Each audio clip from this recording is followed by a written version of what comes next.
Good morning dear students. आज हम mathematics से एक नया चैप्टर शुरू करने जा रहे हैं जिसका नाम है लाइंस एंड एंगल्स। ये क्लास 9 का चैप्टर है, लेकिन इस चैप्टर में जो इन्फॉर्मेशन तुमको बताई जाएगी, जो बातें डिस्कस की जाएंगी, वो क्लास 6, क्लास 7 और क्लास 8 के बच्चों के लिए भी हेल्पफुल होने वाली है। और ऑब्वियसली क्लास 10 में हो तो क्लास 10 के बच्चों के लिए भी ये चीजें बेसिक हैं बट हेल्पफुल जरूर होगी। तो इस चैप्टर में जो टॉपिक्स हम डिस्कस करने वाले हैं वो यहां पर मैंने ऑलरेडी लिखा है। सबसे पहले हम इंट्रोडक्शन के बारे में बात करेंगे। Why is it required to understand about lines and angle, that is the first question we need to clarify. Correct, हम पढ़ते हैं लाइंस और एंगल्स के बारे में, तो क्यों पढ़ते हैं, why is it required. Correct, उसके बाद बेसिक टर्म्स एंड डेफिनेशंस में लाइन क्या है, लाइन सेगमेंट क्या है, रे क्या है, collinear and non collinear points हम किसको बोलते हैं, एंगल क्या है, आर्म्स, टाइप्स ऑफ एंगल्स में हम एक्यूट एंगल पढ़ेंगे, राइट एंगल पढ़ेंगे, स्ट्रेट लाइन एंगल पढ़ेंगे, रिफ्लेक्स एंगल पढ़ेंगे, कंप्लीट एंगल पढ़ेंगे। इनके बारे में तुमने छोटी क्लासेस में जरूर पढ़ा होगा, तो बस एक तरह का रिवीजन तुम्हारा हो जाएगा। कॉम्प्लीमेंट्री, सप्लीमेंट्री, ऑब्वियसली इसके बारे में जरूर तुम अवेयर होगे। एडजेसेंट एंगल क्या है, linear pair of angles, vertically opposite angle किसको बोलते हैं, इंटरसेक्टिंग, नॉन इंटरसेक्टिंग लाइंस हम किसको बोलते हैं, करस्पॉन्डिंग, ऑल्टरनेट एंगल्स, कंसेक्यूटिव और अलाइड और को इंटीरियर एंगल्स हम किसको बोलते हैं, इसके बारे में भी तुम सीखने वाले हो। मैं ये अज्यूम करके चल रहा हूं तो ये सब जो टर्म्स है ये तुम पहले भी छोटी क्लासेस में पढ़ चुके होगे, तो तुम्हारा रिवीजन होने वाला है। जिस चीज को तुमने पढ़ा है उसको थोड़ा और बेहतर ढंग से पढ़ोगे। करेक्ट, उसके बाद है एक्सियोम्स। एक्सियोम्स में हम 6.1, 6.2, 6.3, 6.4 ये क्लास 9 की बुक में दिया गया, उसको भी थोड़ा सा डिस्कस कर लेंगे ताकि इस चैप्टर के बारे में एक बेहतरीन अंडरस्टैंडिंग तुमको हो जाए। करेक्ट, उसके बाद कुछ थ्योरम्स हैं 6.1, 6.2, 6.3, 6.4, 6.5, 6.6, 6.7 एंड 6.8। थ्योरम बहुत ज्यादा लग रही है लेकिन है बहुत आसान थ्योरम, तुम पहले से भी इनका यूज करते आ रहे हो, बस एक वर्ड्स की जरूरत है, एक सेंटेंस की जरूरत है जिसके बारे में सीखोगे। और तुम जानते हो एक्सियम्स जो होते हैं वो प्रूवन स्टेटमेंट है, प्रूवन चीज है, उसमें कुछ प्रूव नहीं करना होता है, लेकिन एक्सियम्स की हेल्प से हम थ्योरम को मैथमेटिकली, मैथमेटिक्स में जैसे 2 + 2 = 4, राइट, तो इस तरह से हम प्रूफ करते हैं। ठीक, तो एक्सियम्स और थ्योरम के बारे में तुम अंतर समझ गए होगे क्या है। तो चलो सबसे पहले हम बात करते हैं थोड़ी सी introduction to lines and angles. Lines और एंगल की जरूरत क्यों पड़ती है, राइट। देखो अपने चारों तरफ ध्यान से ऑब्जर्व करो तो तुम देखोगे बहुत सी जगह लाइंस हैं। ये क्या है, एक तरह का लाइन है, राइट। वैसे तो मैथमेटिक्स में लाइन इसको बोलते हैं जिसकी कोई मोटाई ना हो, यानी विड्थ नहीं होनी चाहिए, लेकिन फिर भी लाइन के जैसा दिख रहा है, राइट।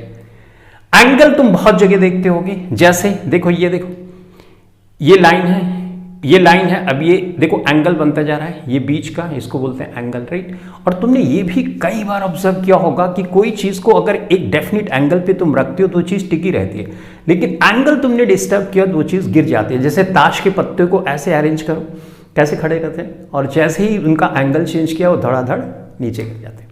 तुमने बड़ी बड़ी बिल्डिंग्स देखा होगा, कभी कभी तुम देखते होगे कि ये इस तरह से बिल्डिंग है, कैसे टिकी होगी, राइट, एंगल।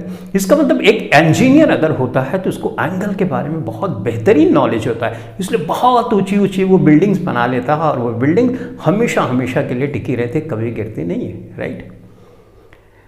एक सर्कल तुम देखते होगे, सर्कल है, सर्कल, अब ये मान लो ये रेडियस है, ये भी रेडियस है। अब सर्कल देखो कैसे बनता है, इसी को घुमा दिया सर्कल बन गया। अब सर्कल के बारे में समझना बहुत जरूरी है क्योंकि हमारे चारों तरफ बहुत सी चीजें हैं जो सर्कुलर होती है, स्फेरिकल होती है। इसके बारे में मैंने तुमको डिटेल में समझाया है कि अगर एक परफेक्ट स्फीयर या सर्कल तुमको बनाना है तो किन चीजों का ध्यान रखना जरूरी होता है। यानी लाइंस का कमाल हर जगह है। अब लाइंस ये बनी किसकी होती है, लाइंस छोटे छोटे पॉइंट से मिलकर बनी होती है, डॉट से मिलकर बनी होती है। तो पहली चीज की लाइंस कैसे बनी होती है, छोटे छोटे डॉट्स को मिलाने के बाद एक लाइन का फॉर्मेशन हो जाता है। लेकिन एक ऐसे लाइन ड्रॉ कर दिया तुमने तो उसको लाइन हम नहीं बोलते मैथमेटिक्स की भाषा में, राइट। लाइन किसको बोलते हैं, इसीलिए ये इंपॉर्टेंट हो जाता है। लाइन एग्जैक्टली क्या बोलते हैं, कैसे रिप्रेजेंट करते हैं, ये सब चीजें हम सीखेंगे। ये अब तक तुम समझ गए होगे कि जहां पर भी देखो लाइंस हैं, एंगल्स हैं, लाइंस हैं, एंगल्स हैं, लाइंस हैं, एंगल्स हैं, राइट ना। तो लाइंस और एंगल्स के बारे में पढ़ना इसलिए जरूरी है। तुम इंजीनियर बनोगे तो तुमको लाइंस और एंगल्स के बारे में बहुत अच्छा नॉलेज होना चाहिए, राइट। मान लो तुम कंस्ट्रक्शन किसी बहुत बड़ी बिल्डिंग का कर रहे हो, अगर लाइंस के बारे में, एंगल्स के बारे में नहीं पता होगा तो बिल्डिंग तिरछी हो जाएगी, या एंगल्स नहीं पता है तो बिल्डिंग कोलैप्स कर जाएगी। तुम बायो में हो या बायो में नहीं हो तो भी तुमको लाइंस और एंगल्स की जरूरत तुम्हारी डे टू डे लाइफ में जरूर पड़ती है। अगर इसका नॉलेज होगा तो जो चीजें एक सामान्य व्यक्ति कंस्ट्रक्ट नहीं कर पाता है उस चीज को तुम कंस्ट्रक्ट कर पाते हो। And that's the reason why we study about lines and angles. I hope you have understood introduction to lines and angles now, correct. Let us move and understand what is line. जैसा मैंने बताया कि line dots को मिलाकर बनती है। तो अगर मैं इस तरह से एक स्ट्रक्चर बनाता हूं, इस तरह से एक फिगर बनाता हूं, ठीक, तो क्या ये लाइन है? नहीं, लाइन नहीं है, राइट। मैथमेटिक्स की भाषा में इसको हम लाइन नहीं बोलेंगे। लाइन कब बोलेंगे? जब ये एरो का हेड इधर मैंने बना दिया, ये बना दिया, अब इसको हम लाइन बोलेंगे। मान लो ये एंड ए है और इसको हमने ए बी मान लिया, ठीक, तो ये एक लाइन है और इस हेड का मतलब ये इनफाइनेटली ऐसे बढ़ती चली जा रही, इधर भी इनफाइनाइट लेंथ है, राइट। हमने इसको for the sake of convenience इस तरह से बनाया, लेकिन इसका मतलब ये हुआ कि इनफाइनाइट इधर भी बढ़ेगी, इनफाइनाइट एक ही तरफ भी बढ़ेगी। कैसे लाइन दिखती है? लाइन इस तरह से दिखती है, इस पे हेड बनाना जरूरी है, ठीक है, तो इसको लाइन बोलेंगे। अब इस लाइन को अगर तुम देखो तो ये छोटे छोटे डॉट अगर मैं ऐसे बना दूं, डॉट ऐसे छोटे छोटे छोटे छोटे छोटे छोटे ऐसे डॉट बनाते जाऊं, राइट, तो इन डॉट के कॉम्बिनेशन से लाइन का फॉर्मेशन होता है। तो लाइन तुम समझ गए। लाइन को अगर दिखाना होता है तो ए बी हम दिखाते हैं और इस तरह से ऊपर ए यू बना दिया, इसका मतलब ए बी लाइन।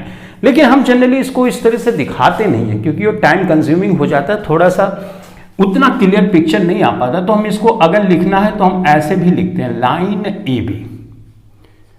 तो दोनों बातें सेम है, सेम चीज को कन्वे कर रही है। यहां पे जो समझने की बात यह है कि लाइंस अगर होंगी तो उनके इस साइड भी हेड बना होगा और इस साइड भी हेड बना होगा, तो इसको लाइन बोलेंगे, ठीक है। So simple, right. Line segment क्या है, अब इसको समझते हैं। तुमने सेगमेंट का मतलब कोई हिस्सा ये कट कर लिया तुमने, इसको कट करके तुमने ऐसे बना दिया, हेड नहीं बनाया तुमने, राइट, दोनों साइड हेड नहीं, तो इसको बोलते हैं लाइन सेगमेंट। अगर ये ए हिस्सा है, ये बी है, तो तुम इसको बोलोगे ए बी सेगमेंट। ये दिखाने का तरीका है, या इसको बोलोगे सेगमेंट ए बी। दिखाने का तरीका समझा? लाइन को दिखाने का तरीका देखो, एरो का हेड दोनों साइड है, तो इस तरह से लाइन सेगमेंट को दिखा देते हैं, राइट। कितना सिंपल है।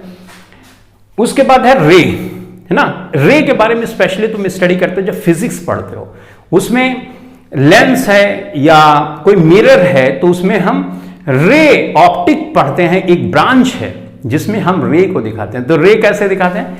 इस तरह से देखो, जैसे मैंने ये किया, अगर मैं दोनों साइड बना दूंगा तो ये लाइन है, लेकिन एक साइड हेड बनाऊंगा, दूसरी साइड नहीं बनाऊंगा, इसका मतलब इधर इनफाइनाइट नहीं बढ़ेगा, इधर फिक्स है, इधर बढ़ता जाएगा, तो इसको हम बोलते हैं रे, ठीक है। अगर मैं नाम दूं ए बी तो इसको दिखाने का तरीका ये होगा,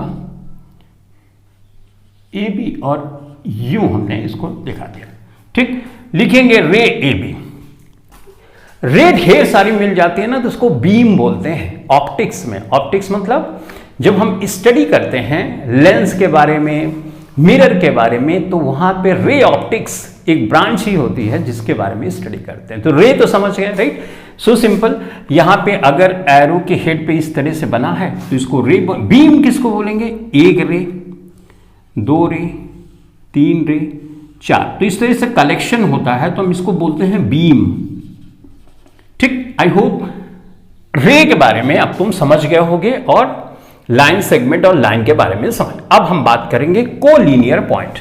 देखो, तीन पॉइंट्स अगर हैं, और एक ही लाइन में है, जैसे मैंने 3 पॉइंट्स रखे, एक ही लाइन में है, देखो एक ही लाइन में है, राइट। तो इन पॉइंट्स को हम बोलेंगे कोलिनियर पॉइंट्स। ये वाला टॉपिक हम डिस्कस कर रहे हैं, कोलिनियर पॉइंट्स। यहां पे इसको मैं ए नाम दे दूं, पॉइंट ए, पॉइंट बी और पॉइंट सी। तो तीनों पॉइंट एक ही लाइन पे लाई कर रहे हैं तो हम उनको कोलिनियर पॉइंट बोलते हैं। को माने साथ साथ, लीनियर मतलब लाइन, यानी लाइन पे साथ साथ पढ़ते हैं ना, कोऑपरेशन, राइट। हम को वर्ड यूज करते हैं जहां वहां पे उसका मीनिंग निकलता है साथ साथ, राइट ना। ठीक है, तो ये कोलिनियर पॉइंट हो गया। अब देखो मैं 3 पॉइंट, मिनिमम 3 पॉइंट लेना है तुमको। 2 पॉइंट तो हमेशा कोलिनियर ही होंगे, होंगे कि नहीं होंगे, कहीं से भी रख दो। मान लो एक पॉइंट यहां रखा है, एक पॉइंट अभी भी एक कोलिनियर ही है, ये पॉइंट रखा, ये पॉइंट अभी भी कोलिनियर है। तो 2 पॉइंट्स तो हमेशा कोलिनियर होते हैं, लेकिन 3 पॉइंट से हम डिफाइन करते हैं, तब हमको क्लियर पिक्चर मिलती है कि कोलिनियर पॉइंट्स क्या है, नॉन कोलिनियर पॉइंट्स क्या है। अब यहां पे मैं एक पॉइंट यहां पे रख दूं, एक पॉइंट यहां रख दूं, एक पॉइंट यहां, तो इसमें 2 पॉइंट अगर मैं मिलाऊंगा तो ये कोलिनियर हो जाएंगे, लेकिन तीसरा पॉइंट कोलिनियर है। अगर मैं यहां से मिलाऊंगा तो ये कोलिनियर हो गया, ठीक है। अगर मैं यहां से मिलाऊंगा तो ये कोलिनियर हो गया, यहां से मिलाऊंगा तो ये दोनों कोलिनियर हो। लेकिन अगर मैं तीनों को मिलाना चाहूंगा, राइट, तो ये छूट गया। इसका मतलब ये नॉन कोलिनियर की कंडीशन है, नॉन कोलिनियर पॉइंट्स है। कितना सिंपल है, राइट। सिंपल है लेकिन बहुत ही इफेक्टिव है। अगर इन टर्म्स को तुम समझते हो तो क्वेश्चंस को अच्छे से समझ पे आता है, और क्वेश्चन अच्छे से समझ में आएगा तो क्वेश्चन को अच्छे से सॉल्व कर सकोगे, करेक्ट। तो छोटे छोटे पॉइंट्स या टर्म्स इसलिए दिए जाते हैं ताकि हम टॉपिक्स को इफेक्टिवली समझा सकें और इफेक्टिवली समझ सकें और इसको अप्लाई कर सकें, करेक्ट। अगर तुमने नॉन कोलिनियर पॉइंट्स बोला और सामने वाले को पता है तो समझ जाएगा तुम क्या बात कर रहे हो। अगर उसको नहीं पता है या तुमको नहीं पता है तो 3 पॉइंट्स को बोलोगे, 3 अलग अलग लोकेशन या समथिंग, एक बड़ा सा स्टेटमेंट बनाओगे। कोलिनियर एक ही वर्ड बोला, पता चल गया कि लाइन में है। नॉन कोलिनियर इसका मतलब वो लाइंस में, एक लाइन में तीनों पॉइंट्स लाई नहीं करते हैं। तो टर्म्स जो होते हैं इसलिए बनाए जाते हैं ताकि चीजों को बेहतर ढंग से एक्सप्लेन किया जा सके, ठीक है भाई। तो ये हमने समझ लिया नॉन कोलिनियर पॉइंट्स। अब आओ हम समझते हैं एंगल के बारे में, ठीक है। इसको मिला दूं, आई होप तुमने कॉपी पे ऐसे ड्रॉ कर लो ताकि कभी भूले नहीं। एक जगह सारी चीजें रहती हैं तो हमेशा फटाफट से रिवीजन करने में भी इजी होता है। तो चलो अब एंगल के बारे में पढ़ते हैं, ठीक है। ये मैंने लिया, क्या लिया, मार्कर लिया, ठीक। ध्यान से देखना, तुमने चीजें पढ़ी होंगी बट इतना बेहतर ढंग से नहीं पढ़ा होगा। ये है, ये ब्लैक वाला मैं मान के चल रहा हूं, ये हेड है। हेड कौन सा, जो एरो का हेड था ना, ये मान के मैं चल रहा हूं, ठीक। इस पे एक दूसरा मार्कर मैं रखता हूं, यानी दोनों एरो का हेड एक ही है, राइट। तो अगर ये एक दूसरे के पैरेलल है, इसका हेड इसके हेड से मैच कर रहा है, तो इसमें कितनी डिग्री का एंगल है, 0 डिग्री का एंगल है। जब 2 लाइंस पैरेलल हैं तो उनके बीच में लाइंस नहीं, क्या रे होना चाहिए। 2 रे अगर पैरेलल हैं तो हम उनको बोलते हैं 0 डिग्री एंगल है। इनके बीच में कौन सा एंगल है, 0 डिग्री है। तो 0 डिग्री एंगल कैसे हम बनाएंगे, देखो रे लेना पड़ेगा। हमने एक रे ली, ठीक, उसी के ऊपर एक दूसरी रे ऐसे अज्यूम करो, उसी के ऊपर एग्जैक्टली है। इनके बीच में एंगल कितना है, 0 डिग्री का है। तो क्या एग्जैक्टली यहीं पे होना जरूरी है, नहीं। जैसे रे मैंने यहां पे बनाई, ठीक, और एक रे मैंने यहां पर बना दी, लेकिन इनके बीच में विड्थ जो है वो सेम है, तो भी 0 डिग्री का ही एंगल बनता है। ये पॉइंट ध्यान में रखना। उसके ऊपर चले या अगर यहां पर भी मैं बना दूं और इसके पैरेलल हो, पैरेलल कोई चीज होती है तो उसके बीच की डिस्टेंस कहीं पर भी ये वाली लोगे ना, सेम ही रहेगी। तो एंगल कितने डिग्री का बनता है, 0 डिग्री का एंगल बनता है, ठीक है। समझ में आ गई बात। तो 0 डिग्री तो समझ गए, राइट ना। अब चलो आगे समझते हैं। देखो मार्कर है, बताओ ये हेड सेम है, ये यहां पे हेड नहीं है, रे से एंगल बनता है। ठीक, अब उसके बाद मैं थोड़ा सा उठाता हूं, जैसे मान लो, चलो ऐसे करते हैं ना, ऐसे करते हैं, ठीक, ऐसे करते हैं तो घड़ी ऐसे करते हैं ना, तब ज्यादा बेहतर है। मान लो ये घड़ी है, राइट, घड़ी यूं चल रही है, यूं यूं यूं यूं, घड़ी की सुई होती है ना सेकंड वाली, ऐसे चलती है। अब देखो बीच में गैप हो रहा है, ये गैप हो रहा है ना, ये एंगल इसको बोलते हैं। तो ये हुआ, ये हुआ, ये हुआ, ये चलती जाती है घड़ी, राइट। अच्छा, समझ गए। तो इसका मतलब अगर मैं एक रे इधर बनाऊं, ठीक है, अब रे चलना शुरू हुई, यूं बनी, यूं, तो इसको हम बोलते हैं एंगल। जो बीच में स्पेस आ जाता है इसको बोलते हैं एंगल। ठीक, यहां पे अगर मान लो ये 20 डिग्री का एंगल एग्जांपल के लिए, ठीक है, तो ये कितने डिग्री का एंगल होगा?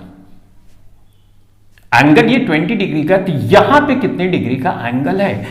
अब तुम बोल दोगे 30 डिग्री, 40 डिग्री, 60 डिग्री। नहीं बच्चों, अभी भी ये 20 डिग्री ही है। अगर इसको ऐसे बढ़ाते जाऊं, यहां पे मैं ऐसे बनाऊं, तो क्या होगा? तब भी वो, अभी भी ये 20 डिग्री है, तो आगे भी जाके भी 20 डिग्री ही होगा, इसमें कंफ्यूज नहीं होना। जैसे ये मैंने मार्क कर लिया, मार्कर का ये है, अभी के यहां पे कितना है, मान लो फॉर एग्जांपल है, एग्जैक्टली हम तो मेजर नहीं कर रहे, तो मान लो ये 20 डिग्री है, यहां पे कितना 20, यहां पे कितना 20, आगे से बढ़ता जाएगा, वहां पे इन दो लाइंस के बीच में एंगल कितना 20 ही होगा। 20 until and unless this marker changes its position। ये अगर सेम है तो एंगल ऐसे इसको खींचते जाओ, एंगल सेम रहेगा, अगर चेंज करेगा तब एंगल चेंज होगा। ठीक है, तो भाई ठीक है, एंगल हम समझ गए कि एंगल इसको बोलते हैं। ठीक, ये क्या है? इसको बोलते हैं आर्म, आर्म, और दो रहेगा तो इसको हम बोल देंगे आर्म्स। तो आई होप तुम समझ गए कि एंगल क्या होता है, दो रे के बीच का ये जो होता है, ये इसको हम एंगल बोलते हैं। तो क्या बीच वाले को ही एंगल बोलते हैं? नहीं, यहां पे इसको भी एंगल बोलते हैं, इसको भी एंगल बोलते हैं। कैसे बोलेंगे, क्यों बोलते हैं, कितनी डिग्री का एंगल ये होगा, अभी धीरे धीरे सबको समझने लगोगे। फिलहाल तुम अभी ये समझो कि यहां पे चलो ऐसे बनाता हूं ताकि तुम और बेहतर ढंग से तुमको विजुअलाइजेशन हो सके। ये एक लाइन है, इस लाइन से यू देखो, एक लाइन इसी सेम लेंथ की है और यहां से घूम के यूं चले, डायरेक्शन देखो, ए यू किधर जा रही है, इधर। तो पहले इसी के ऊपर थी तो 0 डिग्री था, अब थोड़ी सी उठ गई, इस साइड में आ गई, तो इसका मतलब अब तो कुछ एंगल बन गया, करेक्ट। और यहां पे देखो पॉइंट पे ये टच कर रही है, यानी दोनों जो एरो है उसकी टेल यहां पे इस पॉइंट पे टच कर रही है, तो यहां पे चला। अभी लेकिन 90 डिग्री तुम जानते होगे ना, 90 डिग्री है यूं, अगर एग्जैक्टली इस तरह की कैसे सिचुएशन देखो, ये है जैसे यूं, ठीक है, देखो यहां पे है, ये गया, ये ऐसे बिल्कुल, ये इधर सीधा, ये सीधा, तो इसको बोलते हैं 90 डिग्री का एंगल बन गया। 90 डिग्री से अगर कम होता है ना, तो हम इसको बोलते हैं एक्यूट एंगल। इसको लिख देता हूं, लेस देन 90, लेस देन 90 का मतलब 90 डिग्री से कम, तो इसको हम बोलते हैं एक्यूट एंगल। अब ये सब चीजें तुम जानते होगे, राइट, इसमें कोई प्रॉब्लम नहीं है, फिर भी मैं एक तरह से रिवीजन करा देता हूं।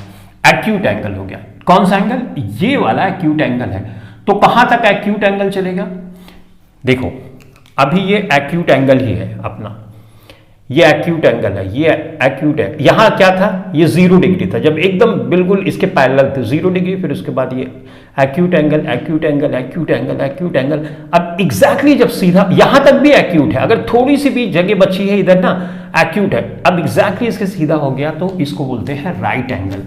तो इक्वल टू अगर 90 होगा तो इसको हम बोलते हैं इक्वल टू 90 डिग्रीज, तो इसको बोलते हैं राइट एंगल, राइट एंगल। ठीक है, ये दोनों बातें समझ के हो गए, करेक्ट। अब देखो ये बढ़ेगा, ये एरो का हेड है, ये टेल है, दोनों मार्कर का यहां तक गया, ये 90 डिग्री, अब 90 डिग्री से आगे बढ़ेगा, राइट। ये अभी देखो इस वाले के इस साइड में नहीं आया, देखो एरो का हेड है ना, देखो ये क्या है, ये ऑब्ट्यूज एंगल है, यानी 90 से ज्यादा लेकिन इस सीधी वाली लाइन से कम, तो इसको बोलेंगे तुम। अब इसमें तुम अगर और प्रॉपर लिखना चाहते हो तो ऐसे लिखते हो, मोर देन 0 डिग्री एंड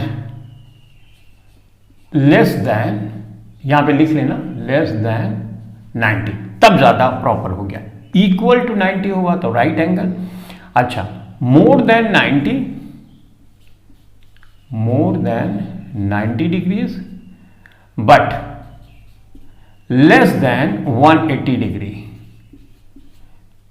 तो इसको हम बोलते हैं ऑब्ट्यूज एंगल। नाम याद रखना जरूरी है, ऑब्ट्यूज एंगल।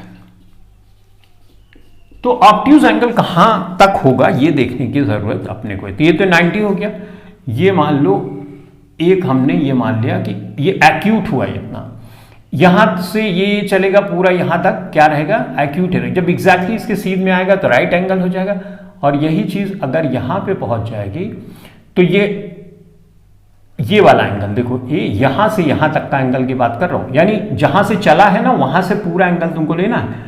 तो ये क्या हुआ, ऑब्ट्यूज हुआ, अभी यहां पे नहीं पहुंचा है मान लो। अब देखो एरो का हेड इधर है ना, देखो ये एरो का हेड है, टक टक टक टक टक टक टक टक टक टक टक, एरो का हेड देखो अपोजिट हो गया, राइट।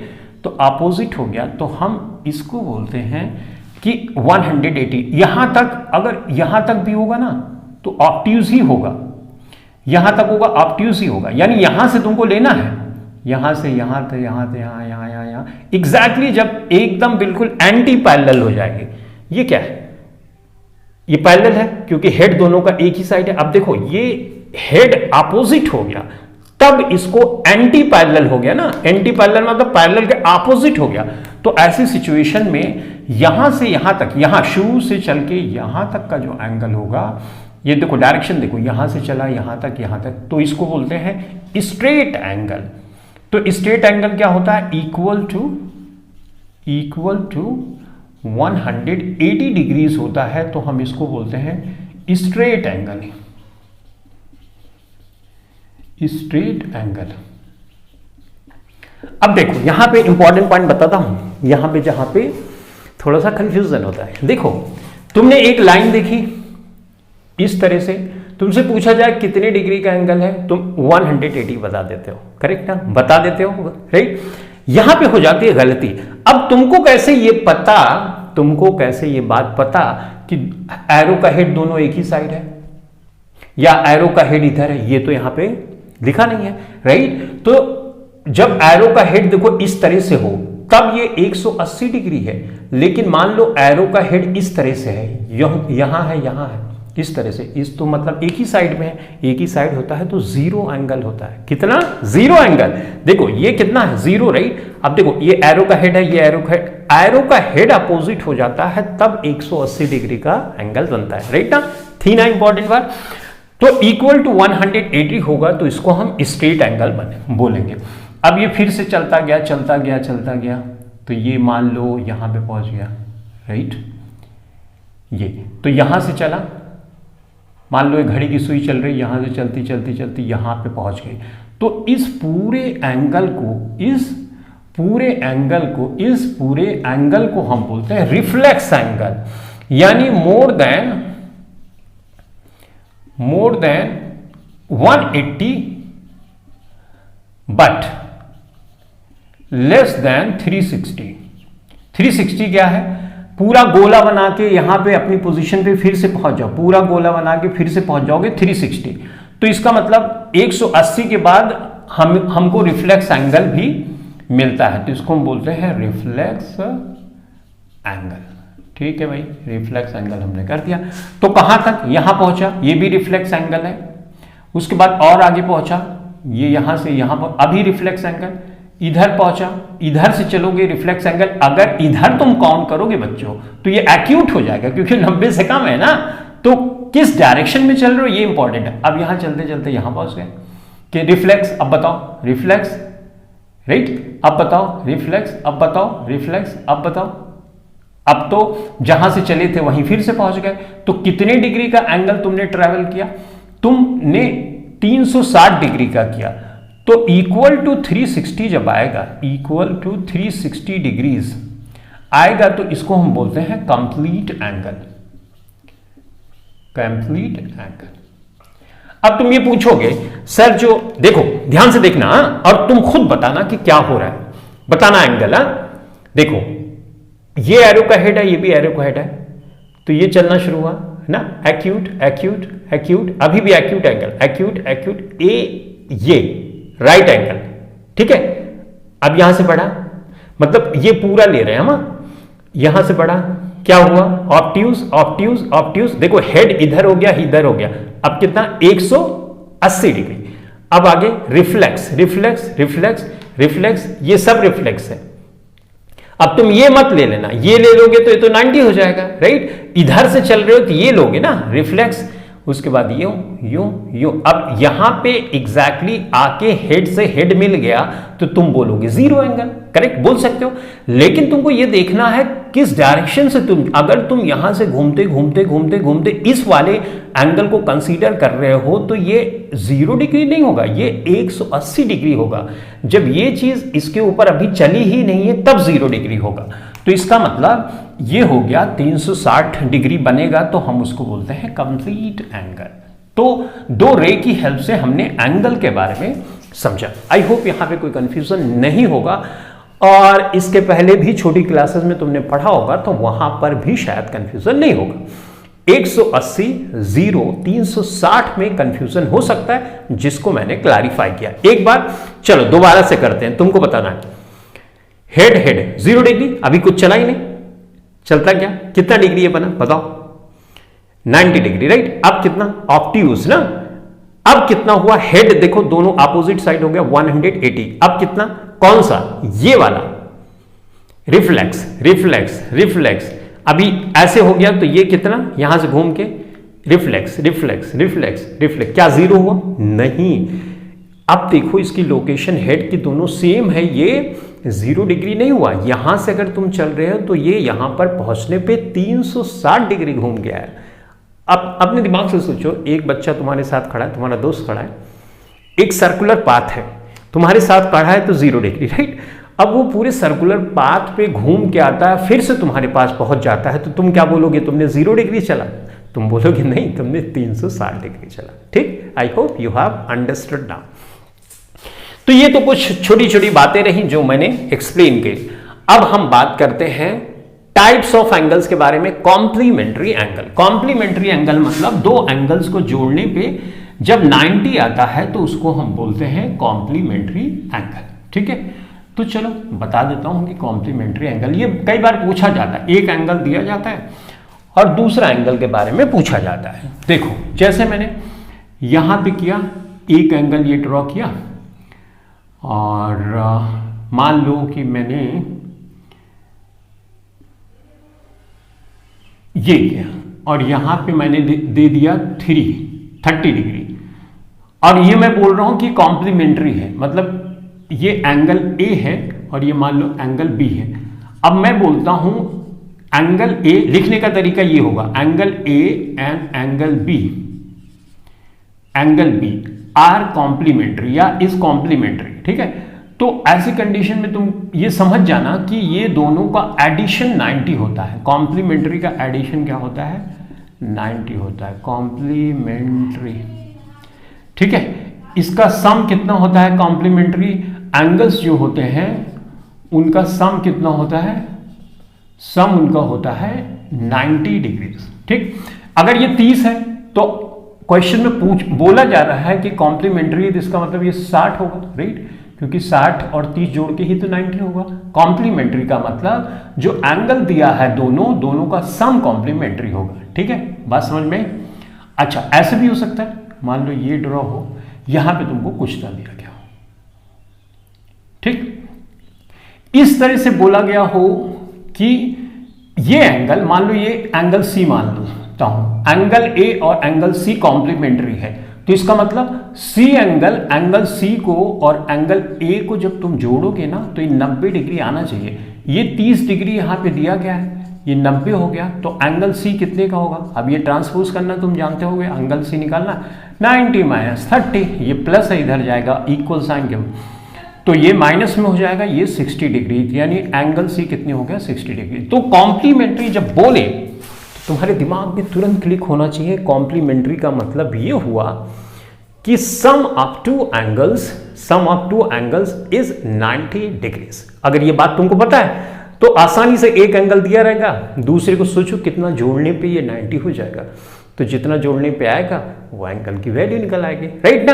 तो तुमको ध्यान देने की बात यहां पे है कि कॉम्प्लीमेंट्री का मतलब होता है दो एंगल्स का जो सम होता है वो कॉम्प्लीमेंट्री होता है। क्या बिल्कुल सटा सटा हो तभी हो? नहीं। अगर एक एंगल यहां है और तुमको कॉम्प्लीमेंट्री क्वेश्चन में बोला जा रहा है तो तुम समझ जाना इसको और इसको ऐड करने पे 90 बनेगा। तो कॉम्प्लीमेंट्री समझ गए। सप्लीमेंट्री का मतलब होता है 180 डिग्रीज। सप्लीमेंट्री का मतलब होता है 180 डिग्री। देखो ये है, अब यहां से मैंने यूं ऐसे लाइन ड्रॉ कर दी, ठीक। अब मैं बोल रहा हूं कि ये एंगल सप्लीमेंट्री है। मान लो ये एंगल ए है, ये एंगल बी है, तो इसका मतलब angle A plus angle B is equal to 180 degrees ही होगा। अब मान लो बी की वैल्यू तुमको दी गई है लेस से 120 डिग्री, ठीक। तो 120 डिग्री यहां पे रख दिया और तुमसे पूछा गया अब ऐसे क्वेश्चन में दिया गया है कि A and B are supplementary angle ना, and the value of angle B is 120 degrees, find the value of A, angle A. तो कैसे करोगे? तुमको पता है कि एंगल ए और एंगल बी मिलाने से 180 डिग्री होगा, बी की वैल्यू 120 दी गई है तो एंगल ए तो निकाल ही सकते हो, यहाँ पे 180 डिग्री है। अब हम ट्रांसपोज करने तो बहुत अच्छे से जानते हैं कि 180 डिग्री अपन को इधर रखना है, ये प्लस है तो इक्वल साइन के उधर जाएगा तो 120 करूंगा और यहां से इसको माइनस कर दूंगा तो हमको मिल जाएगा 60 डिग्रीज। तो एंगल ए की वैल्यू हमने निकाल ली, राइट। तो कॉम्प्लीमेंट्री का मतलब दो एंगल्स को जोड़ने पे 90 डिग्रीज होता है, सप्लीमेंट्री का मतलब दो एंगल्स को जोड़ने पे 180 डिग्रीज होता है, ठीक है। तो ये कॉम्प्लीमेंट्री और सप्लीमेंट्री भी हम समझ गए। टर्म्स हैं, छोटी छोटी टर्म्स हैं, नन्ही मुन्नी से इसको हम समझते जा रहे हैं। अब है एडजेसेंट एंगल्स। क्या है? एडजेसेंट एंगल्स, ठीक है।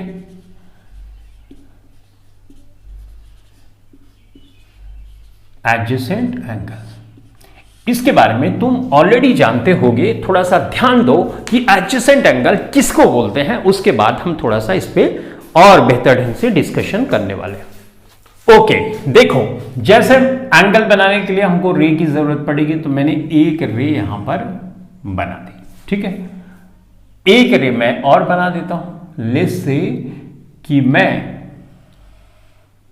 एक रे और बना देता हूं और एक रे मैं और बना देता हूं, ये हमने बना दिया, ठीक है।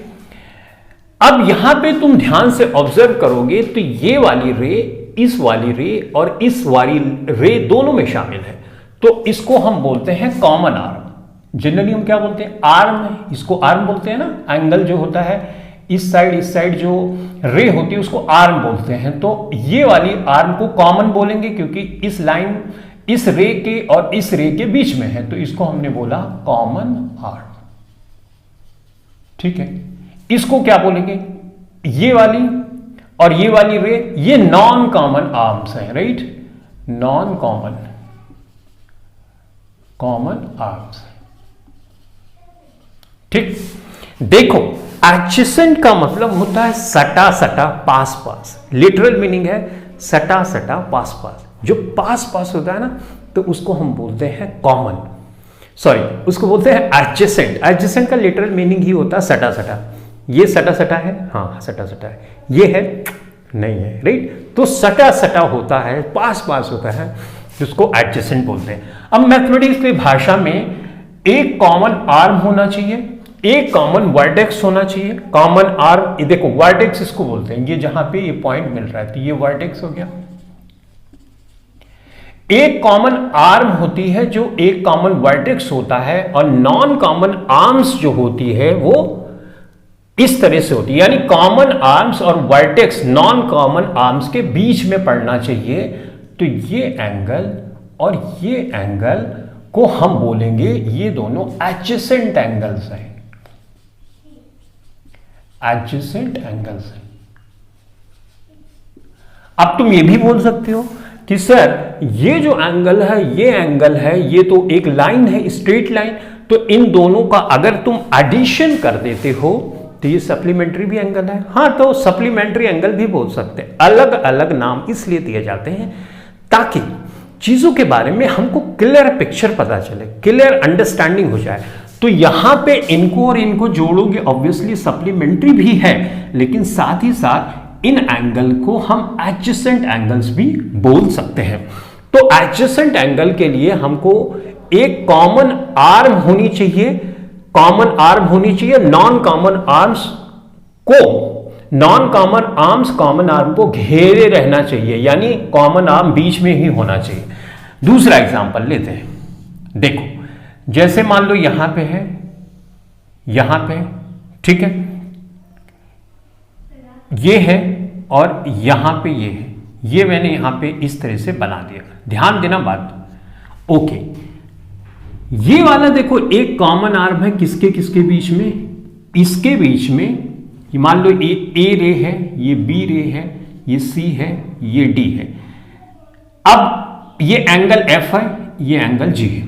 मैं तुमसे पूछूं क्या एंगल एफ एंगल जी के एडजेसेंट है? तो वैसे भी कॉमन सेंस से बोलोगे तो भाई ये सटा हुआ नहीं है। देखो अगर कंटिन्यूअस होता तब तो होता, लेकिन एक यहां पे है, एक यहां पर है, तो ये एडजेसेंट नहीं है, करेक्ट। अब डेफिनेशन से कैसे समझाओगे? देखो भाई ये कॉमन आर्म है, ये कॉमन, यहां पे देखो कॉमन वर्टेक्स, मैं इसमें और इसमें देख रहा हूं, ये नॉन कॉमन आर्म, ये नॉन कॉमन आर्म, राइट। ये वाला जो आर्म है ये इस वाली लाइन का कॉमन आर्म है।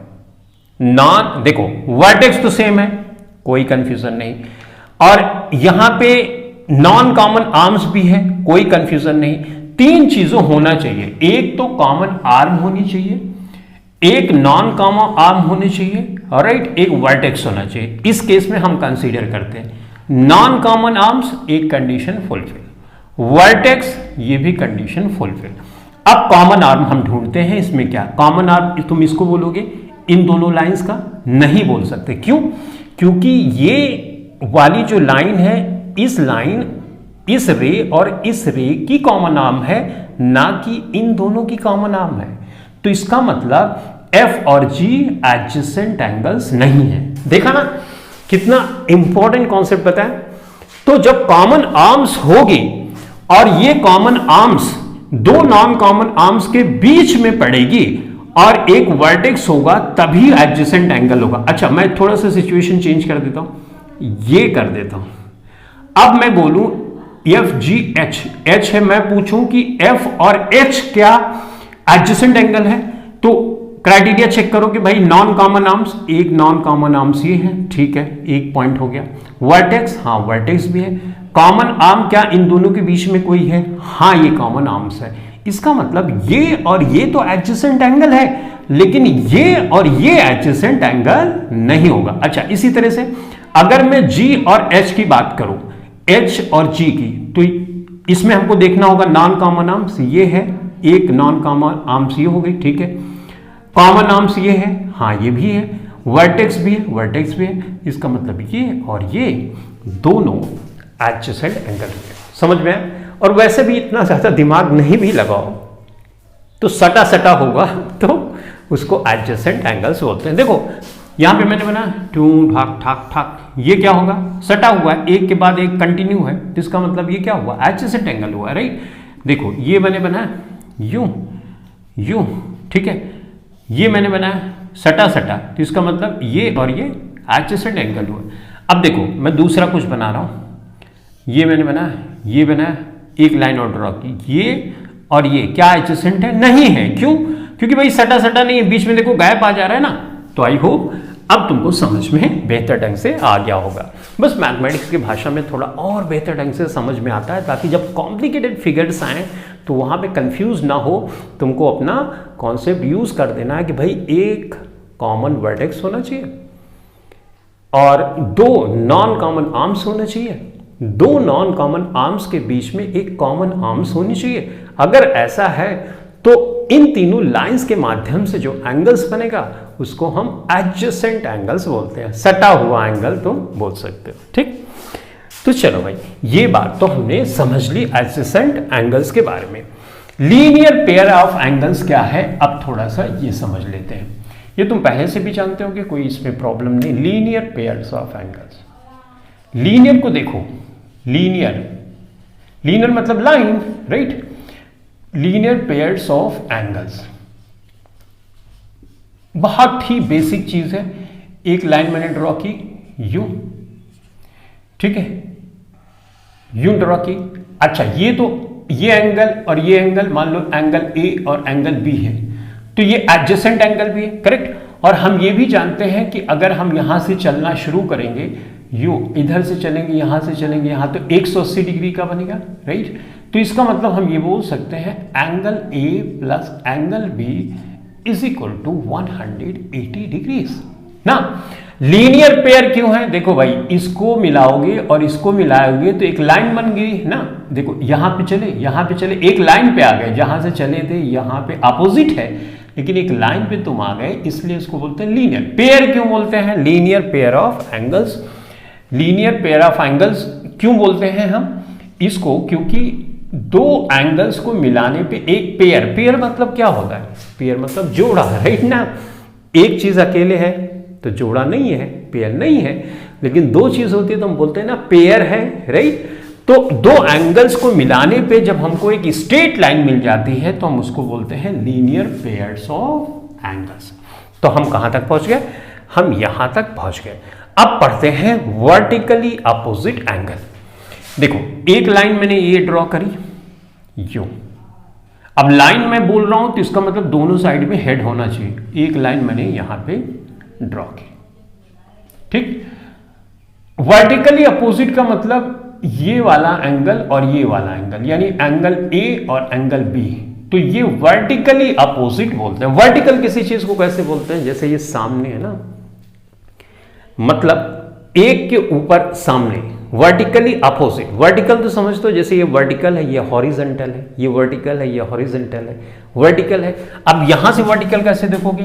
ये वर्टिकल है, तो वर्टिकली अपोजिट इस तरह की सिचुएशन है, दो लाइन इंटरसेक्ट करती है तो इसके सामने का जो ये एंगल है वो इक्वल होता है। तो एंगल ए बराबर होगा एंगल बी का, और इसको पढ़ते हैं vertically opposite angles. Vertically opposite angles are equal. अब इसको हम प्रूव भी करेंगे, फिलहाल अभी तो ना समझो वर्टिकली अपोजिट एंगल किसको बोलते हैं। ये और ये वर्टिकली अपोजिट है, ये और ये, मान लो ये सी, ए और सी क्या वर्टिकली अपोजिट है? नहीं है, ठीक है। लेकिन अगर मैं यहां पे एक एंगल बनाता हूं डी, तो इसके सामने जो होता है इसको हिंदी में बोलते हैं शीर्षाभिमुख कोण। शीर्षाभिमुख कोण ना, नाम से लग रहा होगा, शीर्ष भिमुख मतलब सामने, राइट ना। तो शीर्षाभिमुख कोण यानी कि मतलब सी और डी वर्टिकली अपोजिट एंगल है, ए बी वर्टिकली अपोजिट है, ए डी वर्टिकली अपोजिट नहीं है, ए और सी वर्टिकली अपोजिट नहीं, सी ए वर्टिकली अपोजिट नहीं, डी ए वर्टिकली अपोजिट नहीं है, ए और बी वर्टिकली अपोजिट है, डी और सी वर्टिकली अपोजिट है, डी और बी वर्टिकली अपोजिट नहीं है। इसी तरह से तुम समझ सकते हो। तो बड़ा सिंपल सा है, vertically opposite angles are equal. ये बात हमने समझी, और हमने ये समझी कि वर्टिकली अपोजिट एंगल किसको हम बोलते हैं। Intersecting and non intersecting lines किसको बोलते हैं? देखो ये एक लाइन ये है, एक लाइन ये चली जा रही है, तो क्या ये एक दूसरे को कहीं पर टच कर रही है? कहीं पर टच नहीं करे। दो लाइंस जब टच नहीं करती ना, तो इसका मतलब वो इंटरसेक्ट, इंटर माने बीच, सेक्ट माने काटना, बीच से काटना। तो बीच में अगर लाइंस काट नहीं रही है तो that is not intersecting lines, और the moment it cuts at one point is called intersecting lines. For example यहां पे मैंने किया, एक लाइन यू ड्रॉ किया, ठीक है, ये पॉइंट पे कट कर दिया, तो इन लाइंस को हम इंटरसेक्टिंग लाइंस बोलेंगे और इन लाइंस को हम नॉन इंटरसेक्टिंग लाइंस बोलेंगे, ठीक है। इन लाइंस को क्या बोलते हैं? पैरेलल लाइंस, राइट, क्योंकि इनके बीच की जो विड्थ है वो सेम है हर जगह, तो इनको पैरेलल लाइंस बोलेंगे। अच्छा, अब बताओ क्या ये इंटरसेक्टिंग लाइन हो सकती है? ये और इस तरह से मैंने बना दिया, क्या ये इंटरसेक्टिंग लाइंस हो सकती है? तुम बोलोगे कट तो नहीं कर रही है, तो इसका मतलब इंटरसेक्टिंग लाइंस नहीं है। बट होल्ड ऑन, देखो अगर ये लाइंस मैंने जैसे बताया ये तो अनंत तक चली जाएगी, इधर भी और इधर भी, ये लाइन भी इधर, तो आगे ही बढ़ेगी गाना गाते हुए, ये देखो कट कर गई ना, तो कट करके इसका मतलब ये इंटरसेक्टिंग लाइंस है। देखने से नहीं लग रहा है, बट प्रॉपर्टी लाइंस की क्या है, वो इनफाइनाइट दोनों साइड बढ़ती जाती है, इसका मतलब यहां पे इंटरसेक्ट करेगी, यहां पे बढ़ेगी नहीं, यहां पे तो कहीं नहीं कट करेगी क्योंकि ये बढ़ती जाएगी, इसकी ऐसे चौड़ाई बढ़ती जाएगी, तो इधर तो नहीं कट करेगी, हाँ इधर कट करेगी, तो ये लाइंस क्या हुई? इंटरसेक्टिंग लाइंस हुई। इंटर माने बीच, सेक्ट माने सेक्टर, सेक्ट माने काटना, सेक्ट माने विभाजित करना, राइट। तो intersecting lines cuts at a point, non-intersecting lines never cut at a line, never cuts at a point, तो उसको हम बोलते हैं नॉन इंटरसेक्टिंग, राइट। चलो अब आते हैं corresponding angles, corresponding alternate angles. देखो दो लाइंस ऐसे ले लो, पैरेलल लाइंस, ठीक है, ये इसको हमने कट कर दिया, दो लाइंस को मैंने ऑब्लिकली ऐसे कट कर दिया, ठीक है। अब इस एंगल को देखो, ये एंगल 1 मान लो, इस एंगल को B मान लो, इस एंगल को B मान रहा हूं, 2 मान लो, राइट, इसको 3 मान लो, इसको 4 मान लो, राइट। अब ये ऑब्वियसली ये सब लाइंस है बच्चों, ये ध्यान में रखना, ये सब लाइंस है, लाइंस को ऐसे ही हम दिखाते हैं, कर दिया। अच्छा 4 हो गया, इसको मान लो 5 मान लेता हूं, इसको मैं 6 मान लेता हूं, इसको 7 मान लेता हूं, इसको 8 मान लेता हूं। तो अब इसको हमको समझना है करेस्पॉन्डिंग, कोरिस्पॉन्ड, एक ही तरह से रिस्पॉन्ड कर रहे हैं, साथ साथ रिस्पॉन्ड कर रही है, तो कैसे करेस्पॉन्डिंग इसको बोलोगे? ये एंगल 5 जो है ना, ध्यान से देखना, एंगल 5 और एंगल 1 ये करेस्पॉन्डिंग एंगल है, ये वाला एंगल, ये वाला एंगल करेस्पॉन्डिंग एंगल है, क्योंकि देखो एक लाइन पे ये बना हुआ है, उसी लाइन पे ये बना है, तो ये करेस्पॉन्डिंग एंगल है, ठीक है। ध्यान से देखना, एंगल 7 और एंगल 3 करेस्पॉन्डिंग है, ठीक। एंगल 8, अब तुम बताओ एंगल 8 किसके करेस्पॉन्डिंग होगा? एंगल 4 के, ठीक। एंगल 6 किसके करेस्पॉन्डिंग है? देखो सेम तरीका, अगर ध्यान से ऑब्जर्व भी करोगे तब भी समझ जाओगे। एंगल 6 किसके करेस्पॉन्डिंग है? एंगल 2 के।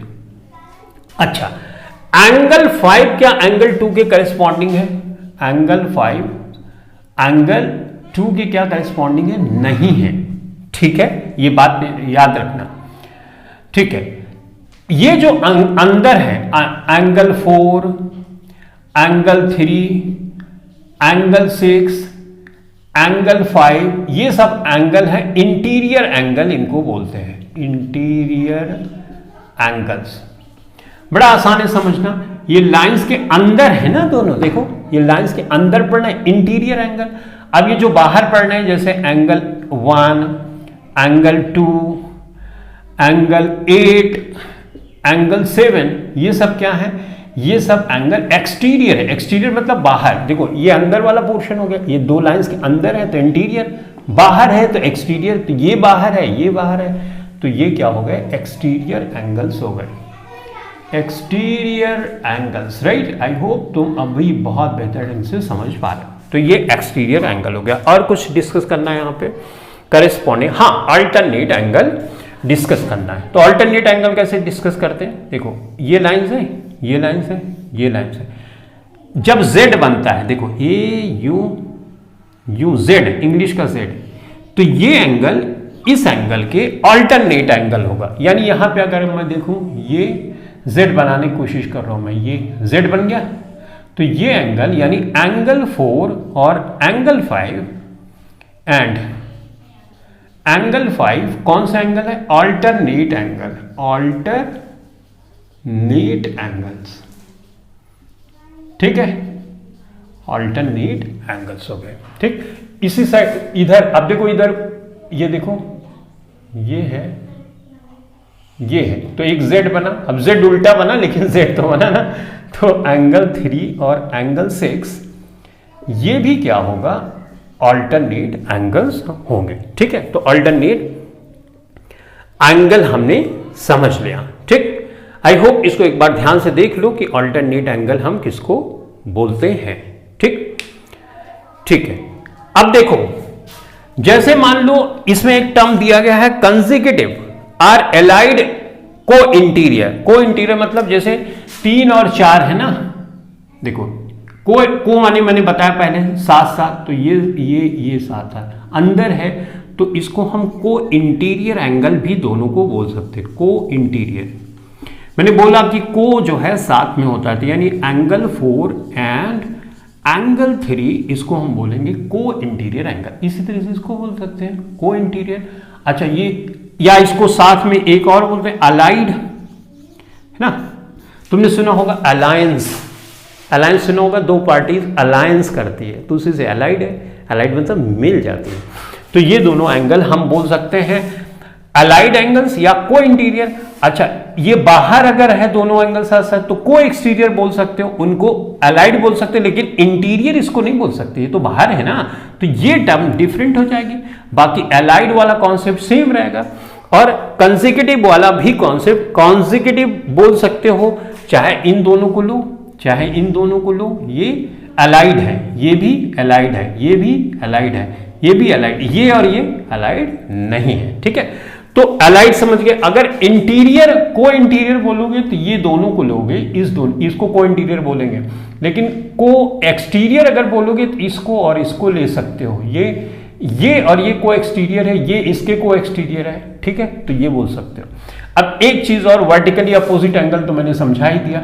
अगर यहां पे वर्टिकली अपोजिट एंगल देखो, जैसे मैंने लिखा ये एंगल 2 है और एंगल 3 इसके सामने है, तो ये वर्टिकली अपोजिट एंगल होते हैं and vertically opposite angles are equal, correct. तो ये तो तुम जानते ही होगे। ठीक, तो इतनी छोटी छोटी सी बातें, थोड़ी थोड़ी सी बातें हमने सीख ली अलाइड को इंटीरियर और इन सब एंगल्स के बारे में। और ये बहुत मुश्किल नहीं था, खाली थोड़ा सा अगर तुम वर्ड्स जो हैं वर्ड्स पे भी ध्यान दोगे तो बहुत आसानी से इनको समझ सकते हो।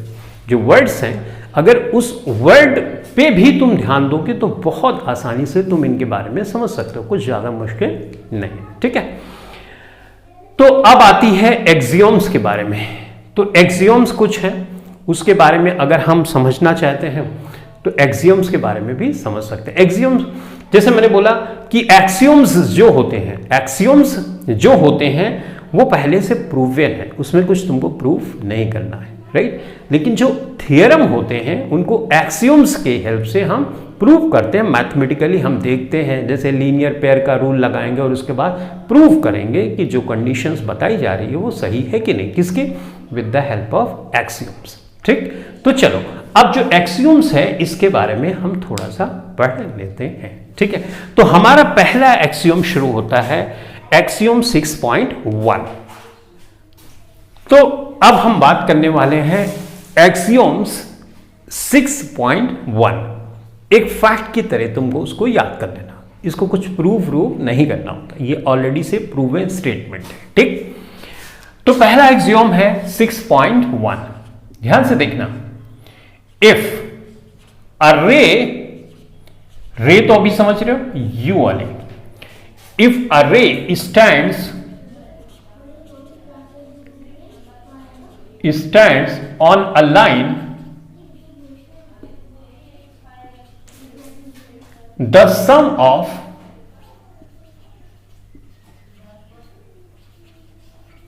adjacent angle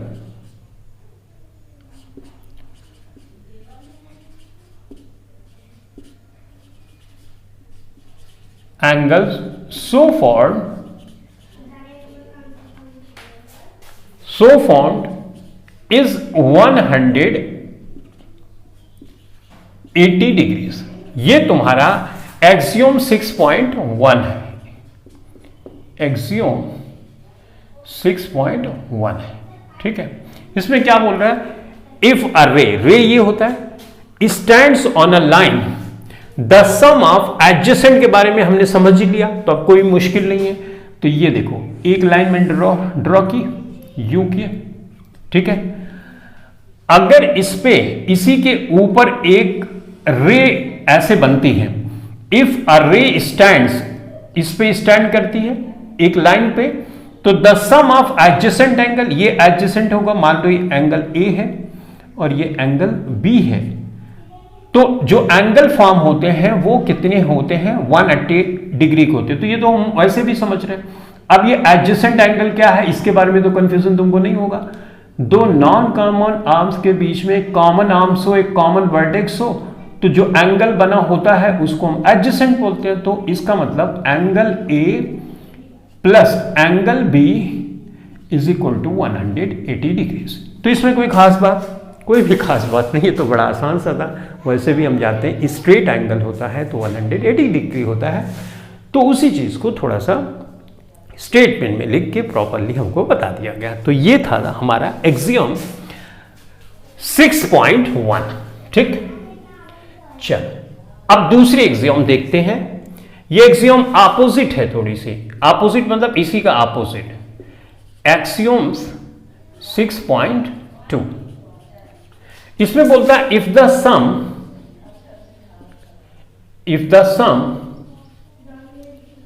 of two adjacent angles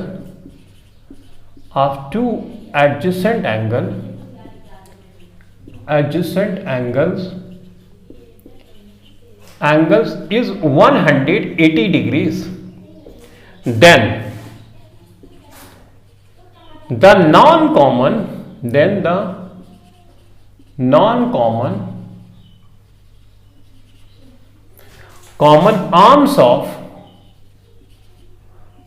arms of angles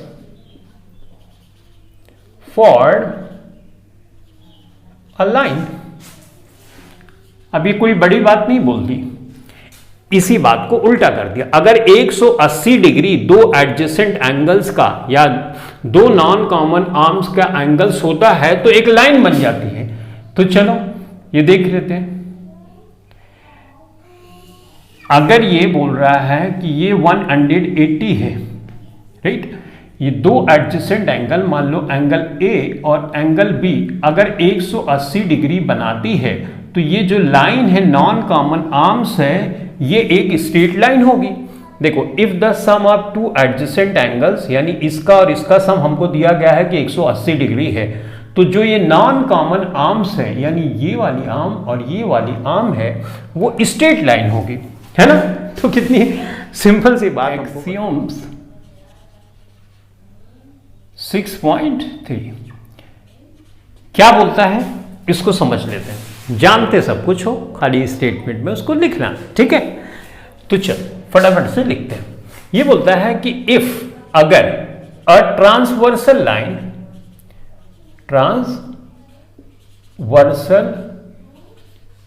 transversal मतलब ये तिरछी वाली, यू वाली, ये ट्रांसवर्सल है, ठीक है। इफ अ ट्रांसवर्सल इंटरसेक्ट मतलब काटना, right, intersect two parallel lines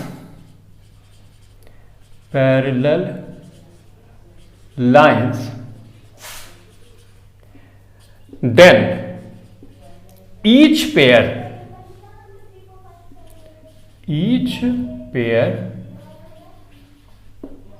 of corresponding angles। अब देखो अगर हम ये टर्म्स नहीं समझते, करस्पॉन्डिंग, ये तो इसको भी समझना मुश्किल हो जाता ना। तो टर्म्स शुरू में समझना इसलिए जरूरी होता है ताकि कोई थ्योरम, कोई एक्सियम्स हम आसानी से समझ सके। तो करस्पॉन्डिंग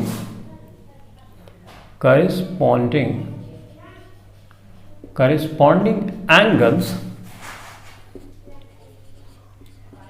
एंगल्स इज इक्वल। कोई बड़ी बात नहीं बोली जा रही, सिंपल सी बात है कि if a transversal intersect two parallel lines, तो दो पैरेलल लाइंस हमने बना दी, यू और ये पैरेलल लाइन से, तो इसके बीच की डिस्टेंस क्या होगी, सब जगह सेम ही होगा, राइट ना। कौन सी डिस्टेंस, ये डिस्टेंस सब जगह सेम। अब बोलता है कि अगर ट्रांसवर्सल लाइन इसको कट करती है, तो ट्रांसवर्सल लाइन ये हो गई, ठीक, कट करती है, तो the each pair of corresponding angle is equal. देखो ये करिस्पॉन्डिंग एंगल है, ये करिस्पॉन्डिंग एंगल है, यानी ये एंगल इस एंगल के बराबर होगा। मान लो ये एंगल मान लेता हूं 1 में और इसको मान लेता हूं 2, तो एंगल 1 बराबर होगा एंगल 2 के। अच्छा ये इसके करिस्पॉन्डिंग है, मान लो इसको मैं 3 मानता हूं और इसको 4 मानता हूं, तो ये भी करिस्पॉन्डिंग है, तो एंगल 3 एंगल 4 के बराबर होगा, करेक्ट है। ये बात तो हम पहले से भी सीख चुके हैं। अगर मैं इसको मान लेता हूं 5 मान लेता हूं, ये 6, तो ये करिस्पॉन्डिंग हुआ, तो एंगल 5 बराबर होगा एंगल 6 का। इसी तरह से अगर मैं इसको 7 मान लेता हूं, इसको 8, तो ये करेस्पॉन्डिंग होगा एंगल 7 एंगल 8 के करेस्पॉन्डिंग होगा, यानी इक्वल होगा। अगर ये 30 डिग्री है तो ये कितना होगा, 30 डिग्री होगा, ठीक है। अब ये सब बातें अगर हम समझते हैं, तो जब हमको क्वेश्चन दिया जाता है तो हम क्वेश्चन को भी आसानी से सॉल्व कर पाते हैं, ठीक। तो आई होप तुम समझ गए होगे। तो एक्सियम सी बोलता है if a transversal intersect, if a transversal intersects two parallel lines, intersects करता है two parallel lines को, तो जो भी पेयर लोगे, इसका इसका इसका इसका इसका इसका इसका इसका, वो हमेशा इक्वल, उसके एंगल्स इक्वल्स होते हैं। तो ये था तो हमारा एक्सियम 6.3। अब हम बात करेंगे एक्सियम 6.4। ये क्या होगा बताओ, बिल्कुल इसका अपोजिट होगा, एक्सियम 6.4। तो चलो इसको पहले लिख लेते हैं और उसके बाद समझते हैं। इफ अ ट्रांसवर्सल, ट्रांसवर्सल मतलब तिरछी line, transversal, if a transversal intersects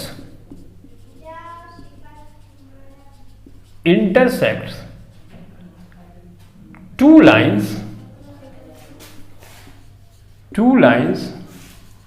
such that a pair of corresponding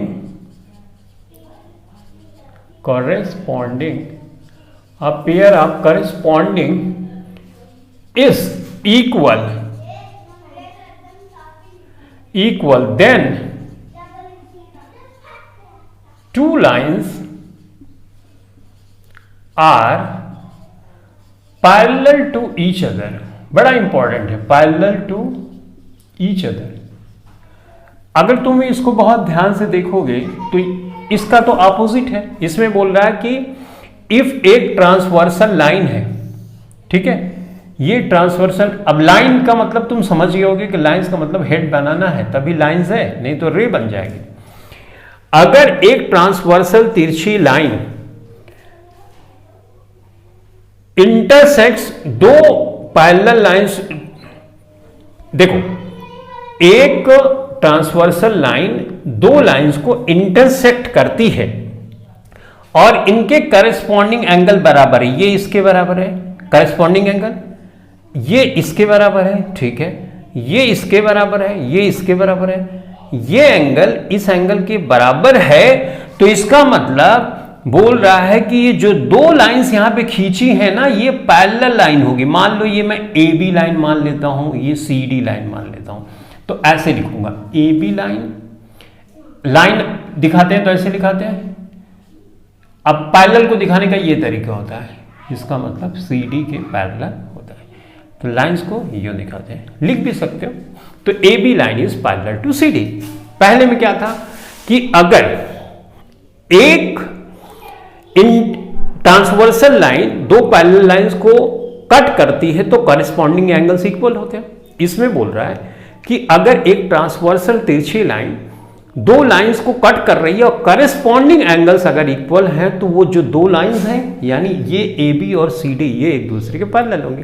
तो अपोजिट चीजें ही बोली जा रही है, करेक्ट है। तो आई होप ये तुम बहुत बेहतर ढंग से अब समझ गए होगे। तो इस तरह से हमने एक्सियम्स के बारे में यहां पे डिटेल में समझ लिया, ठीक है। ऑल राइट,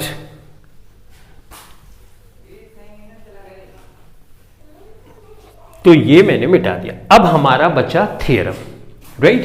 थ्योरम किसकी हेल्प से प्रूफ किया जाता है? जो ऑलरेडी हमने एक्सियम्स पढ़े हैं उन्हीं की हेल्प से प्रूफ किया जाता है, लेकिन इसमें हमको एक्सियम की हेल्प लेनी पड़ेगी, लेकिन मैथमेटिकली। तो अभी तक हमने क्या समझा? एक्सियम्स के बारे में समझा और कुछ बेसिक टर्म्स, इंट्रोडक्शन, इसके बारे में समझा। हमने थ्योरम के बारे में अभी नहीं समझा। तो एक्सियम के बारे में समझ लिया तुमने। अब हम नेक्स्ट क्लास में बात करेंगे थ्योरम्स के बारे में, जो कि है 6.1, 6.2, 6.3, 6.4, 6.5 है। थ्योरम तो बहुत आसान, लेकिन ये क्लास बहुत बड़ी हो चुकी है, तो यहीं पे हम क्लास को एंड करते हैं। नेक्स्ट क्लास में हम सिर्फ और सिर्फ थ्योरम के बारे में बात करेंगे, और थ्योरम से रिलेटेड क्वेश्चंस भी आते हैं, प्रूफ करने के लिए भी आता है। तो अलग से सेपरेट क्लास रहेगी, तुम्हारा भी दिमाग फ्रेश रहेगा, चीज़ें पहले से लर्न होगी, चीज़ें पहले से पता होंगी, तो थ्योरम को और बेहतर ढंग से समझ पाओगे, राइट ना। तो अब हम थ्योरम के बारे में नेक्स्ट क्लास में डिस्कस करेंगे। सॉरी फॉर द इनकन्वीनियंस, मैंने प्रॉमिस तो ये किया था पूरा फिनिश कर दूंगा, लेकिन क्लास में देख रहा हूँ काफ़ी बड़ी हो चुकी है, तो यहीं पे हम क्लास को फिनिश करते हैं। और आई होप कि नेक्स्ट क्लास में तुम ज़रूर ये सब सारी चीज़ें सीखने के लिए उस क्लास को ज़रूर अटेंड करोगे, ठीक है। मेरा एफर्ट, मेरी कोशिश अगर तुमको बेहतर लग रही है, चीज़ें समझ में आ रही है, तो चैनल को सब्सक्राइब ज़रूर करना, शेयर करना, कमेंट करना, और अगर कुछ लग रहा है कि कुछ और बेहतर इसमें पढ़ाया जा सकता है, कमेंट करके बताना ज़रूर, ताकि मैं और बेहतर ढंग से चीज़ों को समझा सकूं। मेरा मेन मोटिव यही है कि तुमको चीज़ें आसानी से बताई जा सकें, तुमको बातें समझ में आनी चाहिए, मैथमेटिक्स में इंटरेस्ट डेवलप होना चाहिए, ठीक है। तो चलो बच्चों, इस क्लास के लिए इतना ही। Thanks for watching this video. Thank you very much.